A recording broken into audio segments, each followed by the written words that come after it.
Hi everybody, welcome back again, yet another Mission Impossible review. This time I'm reviewing Season 1, Episode 14, The Short Tail Spy. Okay, so we get started with Dan going to a movie theater for this week's assignment. The mission? Protect a professor who recently defected from two rival enemy agent groups who intend to kill him, and to do so in such a way that the group led by the younger leader, Fetyukov, is discredited. You may recognize Fetyukov's actor as Eric Braeden, who played Victor on The Young and the Restless for over 40 years now. He's here using his birth name, Hans Gudegast. The team this time includes Barney and Cinnamon joining Dan, very similar to what happened a few episodes ago in Fake Out. Cinnamon's job is to get close to Fetyukov, who has been informed she's an agent, because he thrives on having his massive ego massaged by the idea that he's going to conquer her in a cat-and-mouse game as a challenge, which he's done many times before, sometimes with lethal consequences. So we start with a swanky formal affair. Oh my gosh, it reminds me, in future episodes we'll see, anytime we hear this music playing with a swanky formal affair, it's really bad padding, and it's really only designed to do one thing, and that's to get, a male and a female agent or somebody kind of together, and usually that doesn't bode well for the quality of the episode. But anyway, let's try and keep an open mind here. Cinnamon and Fetyukov meet each other, they dance, they start the whole rigmarole that they need to do and the games that they're going to be playing. Fetyukov and his rival Shtamenko argue about assassinating the professor with their control, and Cinnamon interrupts, showing Fetyukov a bug in her pack of cigarettes. This piques Fetyukov's interest because the game is obviously afoot. Something's going on here. They leave together while Dan works on Shtamenko, making him feel as though his cover has been blown by Fetyukov. Fetyukov and Cinnamon spend a ton of time together. Shtamenko follows them around, believing that Andrei's wooing of Cinnamon means that he's going to defect, or at least he can use this idea that he's going to defect in order to discredit Fetyukov. His control knows better, of course, and Dan checks up on Cinnamon to make sure she's still feeling okay about what's happening and that she's okay with the plan, and she confirms that she's fine. So the romance continues, and Dan confronts Shtamenko directly, offering to kill the professor on his behalf for a price of $50,000. Shtamenko is only able to get $22,000 from his control, because apparently that's all they have on all the cash they have on hand, and tells Fetyukov that he's out of the picture to set him off track of what's going to happen here.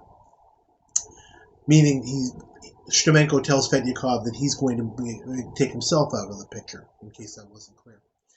His control asks Fetyukov similar questions about his feelings for Cinnamon, as Dan did earlier, and Andrei says, no problem, I've got the situation completely under control, nothing to worry about. So Dan tells Shtamenko his $22,000 isn't enough, and the colonel finds his hotel room, hoping to try and convince him to, or to be led to the professor. As the colonel enters the room, he sets off the trap that the IMF has kind of placed, where they catch him on film and failing in his assassination attempt, obviously making him look really, really bad as a spy or an agent in any sense of the word. So what Dan does is he offers him a ticket home. He says, you know what, just get out of here, I'll destroy the film, I'll destroy the negatives. Shtamenko gladly tells him that, yeah, no problem, you know what, I'm sick of this whole game, I'm going to go home and I'm going to retire. But instead of heading to the airport, Shtamenko goes to Cinnamon's place to confront Fetyukov about setting him up, because that's what he figures happened. Cinnamon assists Andrei to disarm and get rid of Shtamenko, and asks him whether the rumors of him being a literal lady killer are true. He admits it. Dan tells us later that Shtamenko had a heart attack, in case we were wondering. Poor guy. Anyway, next morning, Andrei says he's honestly considering defecting because he cares for Cinnamon. He says he'll go to the Austrian embassy for asylum. She begs him to stay with her. He allows himself to be convinced. She leaves to make arrangements. Dan and Barney are worried about her because she hasn't made contact for some time. But she does show up and tries to convince Dan that Andrei is on the level about defecting. A moment later, though, Fetyukov shows up and threatens them all, including the professor. It was all just an act. Cinnamon approaches him and he warns her to keep back, but she keeps moving. He fires, and he finds that she removed the bullets from his gun. Defeated, Fetyukov allows himself to be caught in the trap and his failure photographed. Cinnamon puts on a brave face for having done her job, but is clearly forlorn, and it certainly seems that she actually did have some feelings for the guy. I'm going to give this one a grade of a D. I guess I could sort of lean towards a D plus. Yeah, you know what? Let's give it a D plus. Couple of good things about it. One of them is I liked that at the end Cinnamon was able to show some kind of real emotion about how how this whole thing affected her. That happens in future episodes as well, but I think here it comes off a lot more genuine than some of the other ones do in future episodes.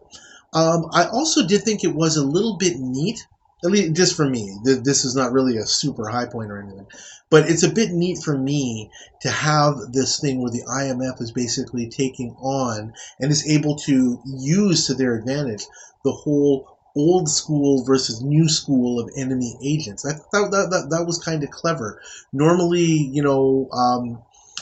Mission Impossible would paint the enemy as being kind of this monolithic entity.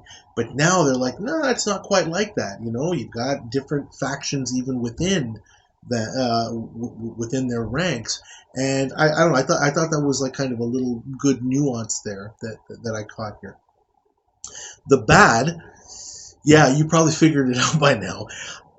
The plotting and padding. Those are the two P's, the killer P's of a lot of these early episodes and a lot of future episodes too. It doesn't just happen in the first season.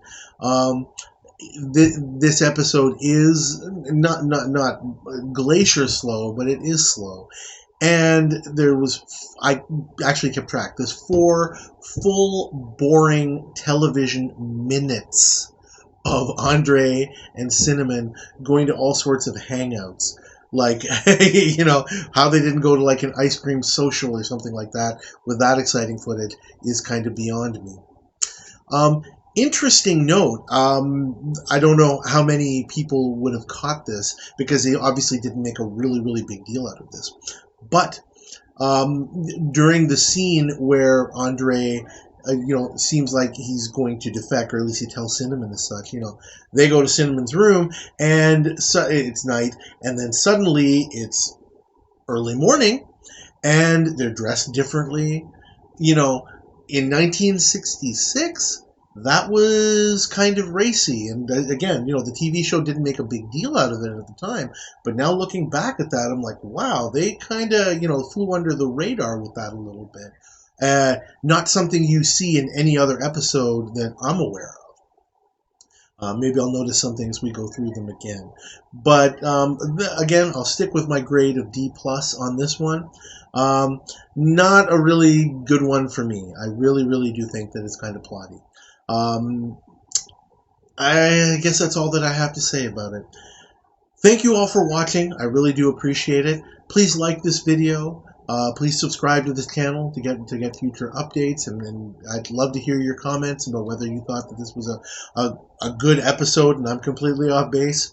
Love to hear what you have to say. Thank you again for watching, and I'll see you again next time.